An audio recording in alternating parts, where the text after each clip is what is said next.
When your NVIDIA Shield remote suddenly stops working or responding, it can make the whole experience frustrating, especially when you can't navigate menus or control playback.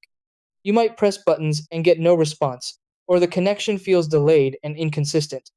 This issue can happen for a few different reasons, such as low battery, pairing problems, signal interference, or temporary system glitches. The tricky part is that it's not always obvious what caused it, so it can feel like the remote just stopped out of nowhere. The great thing is that most of these problems are easy to fix once you go through a few simple checks. In just a couple of minutes, you can usually get your remote working again without needing any replacement. Try these. Step 1. Check and replace the remote batteries if they are low or drained.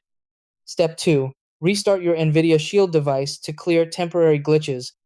Step 3. Make sure there are no obstructions or interference blocking the signal. Step 4.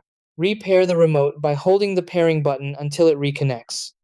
Step 5. Go to Settings, then Remotes and Accessories to confirm it's connected.